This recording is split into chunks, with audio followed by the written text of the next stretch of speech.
जय श्री कृष्ण दोस्तों, हर हर महादेव। आप सभी का शिव साधना स्पार्क चैनल में बहुत बहुत स्वागत है। दोस्तों, आज की इस वीडियो में हम गंगौर व्रत कथा का श्रवण करेंगे।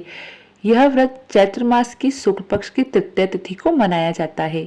इस दिन सौभाग्यवती स्त्रियां व्रत रखती है। कहावत है कि इस दिन पार्वती जी ने शंकर भगवान से सौभाग्यवती रहने का वरदान प्राप्त किया था तथा पार्वती जी ने अन्य स्त्रियों को सौभाग्यवती रहने का वरदान दिया था। पूजन के समय रेणुका जी की गौर बनाकर उस पर महावर और सिंदूर चढ़ाने का विशेष प्रावधान है। चंदन, अक्षत, धूप बत्ती, दीप, नैवेद्य से पूजन करके भोग लगाया जाता है। विवाहित स्त्रियों को गौर पर चढ़ाए सिंदूर को अपनी मांग में लगाना चाहिए। अब हम गंगौर कथा का श्रवण करेंगे। एक बार भगवान शंकर पार्वती जी एवं नारद जी के साथ भ्रमण हेतु चल दिए। वे चलते चलते चैत्र शुक्ल तृतीया को एक गांव में पहुंचे।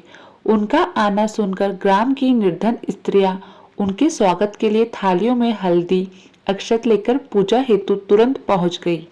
पार्वती जी ने उनके पूजा भाव को समझकर सारा सुहाग रस उन पर छिड़क दिया। वे अटल सुहाग प्राप्त कर लौटी। धनी वर्ग की स्त्रियां थोड़ी देर बाद अनेक प्रकार के पकवान सोने चांदी के थालों में सजाकर पहुंची। इन स्त्रियों को देखकर भगवान शंकर ने पार्वती जी से कहा, तुमने सारा सुहाग रस तो निर्धन वर्ग की स्त्रियों को ही दे दिया, अब इन्हें क्या दोगी? पार्वती जी बोली, प्राणनाथ, उन स्त्रियों को ऊपरी पदार्थ से बना रस दिया है, इसलिए उनका रस धोती से रहेगा, परंतु मैं इन धनी वर्ग की स्त्रियों को अपनी उंगली चीरकर रक्त का सुहाग रस दूंगी, जो मेरे समान सौभाग्यवती हो जाएगी। जब इन स्त्रियों ने पूजन समाप्त कर लिया, तब पार्वती जी ने अपनी उंगली चीरकर उस रक्त को उनके ऊपर छिड़क दिया। जिस पर जैसे छींटे पड़े वैसे ही सुहाग पा लिया। इसके बाद पार्वती जी अपने पति भगवान शंकर से आज्ञा लेकर नदी में स्नान करने चली गई। स्नान करने के पश्चात बालू की शिव जी की मूर्ति बनाकर पूजन किया, भोग लगाया तथा प्रदक्षिणा देकर 2 कणों का प्रसाद खाकर मस्तक पर टीका लगाया। उसी समय उस पार्थिव लिंग से शिवजी प्रकट हुए तथा पार्वती जी को वरदान दिया, आज के दिन जो स्त्री मेरी पूजन और तुम्हारा व्रत करेगी उसके पति चिरंजीव रहेंगे तथा मोक्ष प्राप्त होगा। भगवान शिव यह वरदान देकर अंतर्ध्यान हो गए।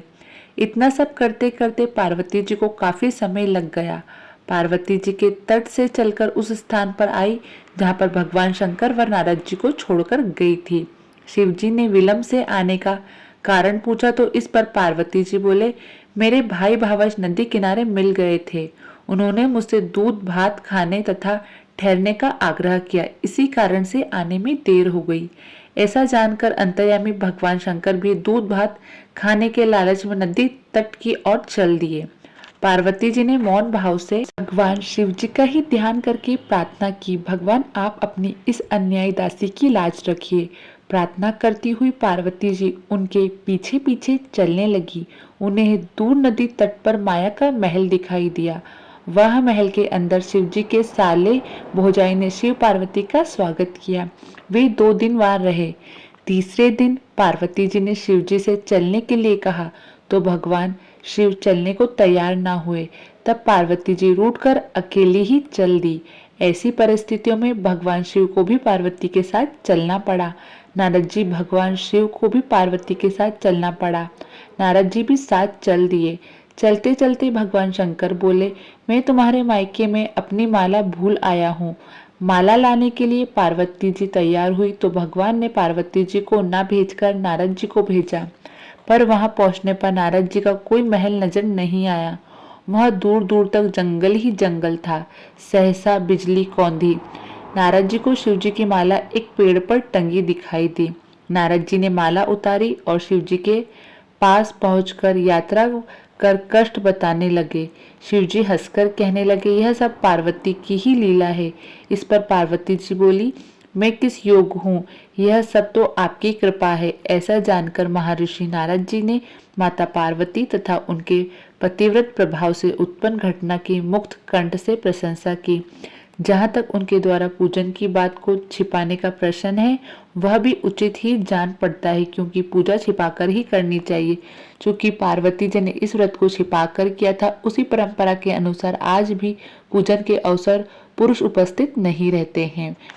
श्री गौरी शंकर भगवान की जय। दोस्तों आपको वीडियो अच्छी लगी तो वीडियो को लाइक और चैनल को प्लीज़ सब्सक्राइब करें।